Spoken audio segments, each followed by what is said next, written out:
Hi there, remember me? I know, stranger danger. I'm so sorry, I owe you an apology. I haven't been able to take time to upload anything to YouTube over the past couple of weeks. I've just been so busy with other things.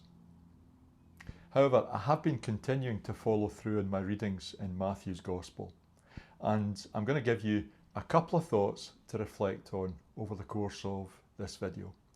Hope it helps.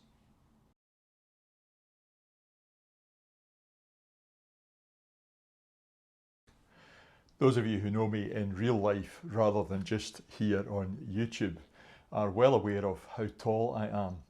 I stand just short of 6'4". And I've always been like that. As a lad in primary school even, I knew where my place was in school photographs, right at the back, pretty much head and shoulders above all of my classmates. As a result, my parents always found it pretty difficult to find clothes to fit me. And so I had an interesting experience recently when I went into one of the fairly popular shops around the UK. It's called Next. And by the way, if anyone from Next is watching, we're happy to have a sponsorship in Easterhouse Parish Church. Anyway, I was in the shop and I saw this young guy, probably in his 20s, maybe about 6'6", 6'7", so a good bit taller than I am. And I just walked over to him and I shook hands with him. And he looked at me rather oddly saying, "Do I know you?" I said, "No, but I want to thank you and other guys in your generation who are particularly tall, because it means that I can now get clothes that are nice, which fit me." I've always thought that when people advertise a t-shirt or a sweater and it says one size fits all, that's a misnomer. One size fits all never ever fitted me and still doesn't. But that kind of phrase came back to me as I was reading through week 16 of Matthew's Gospel, chapters 8 to 12. There's a bunch of miracles that Jesus does there. Tremendous stories of how he interacted with people. And it's certainly not a case of one size fits all. We read how he healed a man with leprosy. The man came to him and said, "If you are willing." And Jesus said, "I'm willing."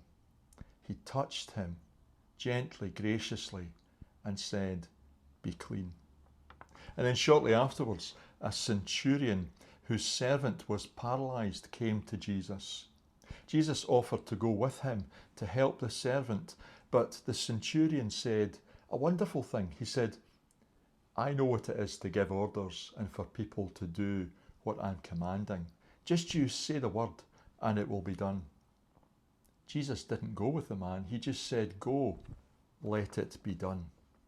Didn't even have to touch him, and the servant was healed. And then coming back from synagogue with his friends one day to Peter's mother-in-law's home, they found that she had a fever. Jesus touched her hand and she got up immediately and went and prepared the meal. Somebody has suggested that the only reason he healed her was so that he could get his lunch that day. I think that's a bit disrespectful. And then it goes on to tell us in these verses how Jesus drove out evil spirits with a word. He did the same when he calmed the storm, the wind and the waves. With a voice of command, he sent the demons into the pigs who ran over the cliffside. But he dealt quite differently with a man who was paralysed, who was brought on a mat by his friends. He looked at the friends' faith and was amazed. And so, as well as healing the man, he looked down at him and said, "Your sins are forgiven." And then later on in these passages, Jesus also took by the hand a girl who had died, saying simply that she was sleeping, and that he woke her up. Isn't that a beautiful image of rising from the dead? Shortly afterwards, there was a woman who had been for 12 years bleeding, who didn't consider herself important enough to speak to Jesus. She came up and just simply touched his cloak. He turned round and he was delighted to say that her faith had healed her. And then on from there, he heals two men who were blind, questioning them about their faith and touching their eyes before going on to help a mute man to speak. The reason I'm saying that the phrase one size fits all comes to mind, because with Jesus, one size definitely doesn't fit all. Sometimes he heals through a word, sometimes he heals at a distance, sometimes he touches a person, sometimes he rubs mud in the blind man's eyes. He does different things according to the needs of the people. He's very personal, very individual in the way that he treats folk. How wonderful. And by the way, that's a real message for you and for me as well. He knows our needs. He knows what we require from him and the touch that we need. I want to finish just this short section by reading to you from chapter 11 of Matthew.